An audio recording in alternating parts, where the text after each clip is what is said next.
welcome back to Mini-Modelog. Last week we had the Thrud Ball video, and I just want to say a quick thank you again to everyone at Thrud and everyone who's watched that video. It was great to meet so many of you. There was a lot of people I hadn't met, people I'd met before, so just a quick thank you to Andy for inviting me, Glowworm for his little package that he sent in the post, you know what I'm talking about. Mark, you also know what I'm talking about, thank you too. I really appreciate that as well. And this week and following the next 5 weeks is the Road to Stunty Slam videos. So what is Stunty Slam? Stunty Slam is the tournament that is held by the Water Bowl, or at the Water Bowl at Element Games by Alex. There's still tickets available. Do check in the description below if you are interested in going. And basically the idea is you only play the Stunty teams, so halflings, lizard men but with no bigger lizards, ogres, but you're only allowed 2 ogres. I can't remember them all. Goblins. You play goblins. Mm-hmm. So you can only play the stunty teams, basically the crap teams. I shouldn't say that. They're not crap, because I know I'll get a load of abuse below, especially from the 2 Drunk Flings guys who, of course, play only flings all the time. So the reason we're starting this, and the reason Vic's back, is obviously we did the halfling unboxing together, didn't we? A couple of weeks ago. I can't remember. Was it a month ago? Was it months ago? I don't know. I don't know either. It was a little while ago, and I said to her, do you fancy coming on to do the Stunty Slam, one of the Stunty Slam videos, because I still have to do my Treemen. And of course, there's lots of different Treemen available out there for the halflings, but there's no official ones apart from the special character at the moment, which we did a little while ago, which was Deep Root Strong Branch. If you want to see that, it'll pop up in the corner. And if you saw before, the Thrud video will pop up as well. So do go check all that out too. But basically I was like, I don't know what to do about it. I could have gone to Hungry Troll, I could have gone to Grebo, I could have gone to a multitude of different people. But I thought, well, the issue with that is the scale. So you want it to look right scale-wise versus the Games Workshop minis. So if I wanted to go get Treemen from Hungry Troll, I might as well buy the halfling team, which is more money, and so on and so on. So what I thought I'd do instead was get something I've seen a lot of you guys out there doing, which is getting these guys, which is the Kurnoth Hunters. So Vic's joined me to do a unboxing of the Kurnoth Hunters. Do we actually get to open these today? Yes. So these guys are from the Sylvaneth range for Warhammer Age of Sigmar.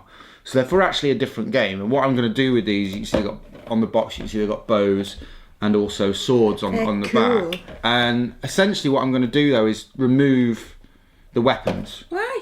Because Treemen don't have weapons in Blood Bowl. So what I was going to do was remove the weapons and just keep them as standing tree people. Well, they look cool. With bows and arrows. I know, but I kind of need them to represent Treemen, and you can't have bows and arrows in Blood Bowl, so... Are you going to keep the roots and things? Yeah, all of that will stay. It'll just be the weapons that disappear. And I'll keep the quiverlings as well. The what? The quiverlings. So they're the quivers for their arrows. Oh. So they've got the arrows. They hold the arrows. Yeah. Right, okay. So like I say, the Kurnoth Hunters are from the Warhammer Age of Sigmar range. They're from the Sylvaneth range. If you want to go check those out, I'll pop a link down below. And I've seen a lot of people use these as Treemen for Blood Bowl. So I like these as like straight off the bat without like getting into the box. Now I'm not a Sylvaneth player. I don't know how these go together. I don't know anything about these as a point of, and I'm dreading actually cutting the weapons off because I hate doing conversions because I'm not very good at them. So they remind me of, only a little bit though, of the Treemen in Lord of the Rings. Yeah, and that's kind of what I'm going for, because in Blood Bowl, when you play halflings, you have to take 2 trees. You've got more chance of winning if you have 2 trees on the team than if you don't. So for Stunty Slam, I wanted to take 2 trees because, yeah it made sense. So it was one of those where I was like, I kind of need to take them. I don't know what to get.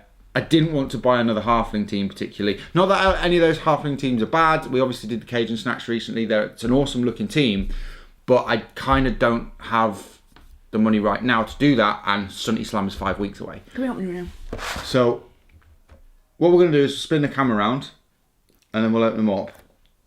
Can I not just open them now and then you spin the camera around? Go on then. I'll let Vic open them up because she's in her teeth. Okay. So obviously... I'll go on, carry on. I'll carry on. So I've seen this done by lots of you out there for doing Treemen, so I thought I'd just follow suit basically. These guys are £20 for the 3, and I believe one of them will be a kind of like a hero version. I need to check the instructions, but I believe one of them's a hero version, so I'm going to add a few more bits to that and then use them as a deep root possibly.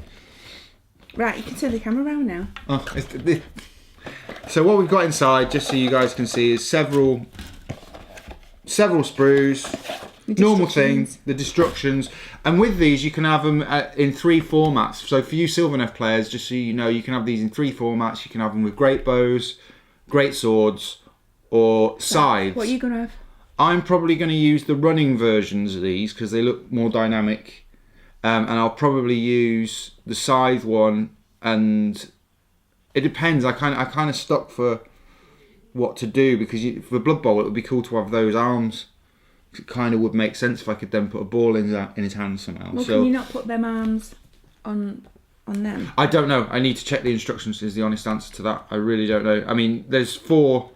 Each one comes with 3 different kind of permutations of style. But what I'll do is I'll spin the camera around. We'll have a proper look at the sprues themselves. Obviously, these guys come on a lot bigger bases than what they're going to be on for Blood Bowl. Because obviously, big guy bases for Blood Bowl, I think, are 40s.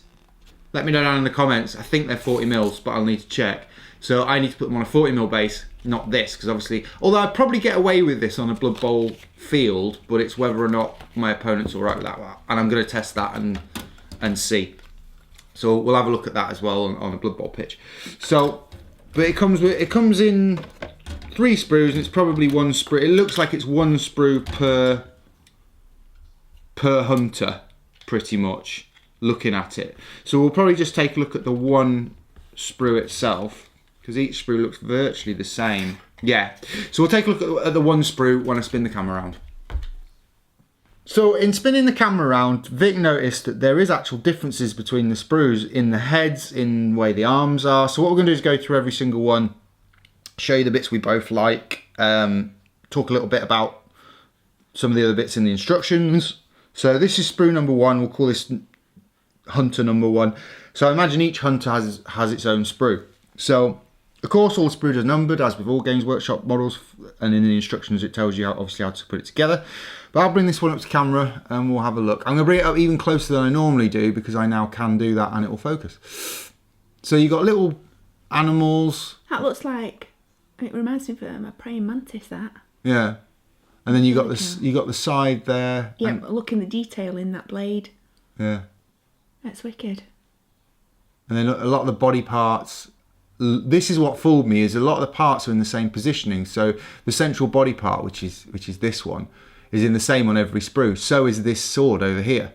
The difference is the way the arms work, and then the other difference is in the heads. They should do because the heads these look different. And make these in life size. I'd wear that to go shopping.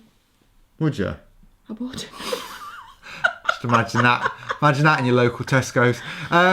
So yeah, so this is like say sprue number 1, and you've got different dragonflies that you can add. Yeah, they're cute. The dragonflies. And other bits and pieces. So I'm quite looking forward to making these. I'm probably going to keep one as a Sylvaneth Kurnoth Hunter with a weapon. Yeah, you should. And I'm probably going to go for a scythe weapon, I imagine, because I think they just look really cool. Can you not make another one with the bow and arrow? Because they're quite cool as well. Unfortunately, I'll only be able to make 1 spare with a weapon because I need the other ones without.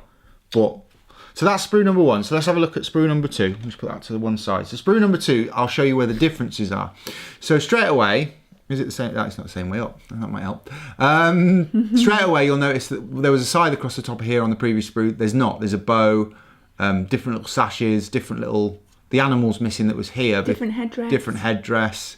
The body part's in the same position, and so's the sword. And that's why I thought they were the same. I obviously didn't look in enough detail, but obviously now you can see them in an awful lot of detail. There's so much detail to these. And there's a dragonfly at the bottom there on that sprue. Oh, yeah. Just at the bottom there. That's cute. I really like him. I just hope this doesn't make me want to collect a Sylvaneth army. Oh, the detail's insane. And then we'll go on to the last sprue. And again, it's ever so slightly different. So on this one, you've got 2 swords on it for a start. So you've got 1 sword there, which is the sword which is the same direction as all the others. And then across the sprue, you've got 1 sword there. So hopefully you can see this okay. And you can see the different headdresses, different head parts. Another dragonfly there. I'm quite looking forward to painting just those bits. It's got a different headdress on this one as well. Yes, the it has. smaller one. Where is it? Over this way. There's the head there. That's the head just there. And then you add all the headdress bits. Where are the horns? Horns are... There. Horns are there on this one. So they're the differences between each sprue. Also, what they give you in the instructions, let me just get the instructions, is 3 different methods for painting, because they give you 3 different colour schemes. I actually really like this one. I might actually go for this. Yeah, I think I'd on mine. And I think I then might have to work out a fling team colours to go with it. Right. Possibly an orange, maybe an orange and green. Sorry about the reflection from the light there, but the orange and green. But like I say, I'm going to have to cut off. 2 of them are not going to obviously have weapons due to the fact that I need them as Treemen. But it's quite a bulky reference on how to put it together. And I'll do a quick put together another video, which will be a sped up video with just probably my music on it. Of me putting one together and then a little spin round of the video. So look out for that as well. But that's the unboxing of the Kurnoth Hunters. I'll give you an update on these guys once they're kind of like made, and I'll show you what conversions I've changed to obviously take off the weaponry. And then the next Stunty Slam video will be about my roster, so what I'm actually going to take. And I also need to get 2 more models I found while I've been building the roster to complete the roster, or I need to find stand-in models for them.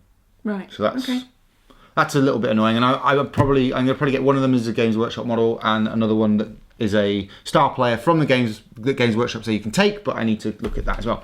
I hope you enjoyed this unboxing. I'll see you next time. Don't forget to check out all the links down below in the description at the bottom. Don't forget to smash that like button if you like this video. Don't forget to hit the subscribe button to see more, and I'll see you next time.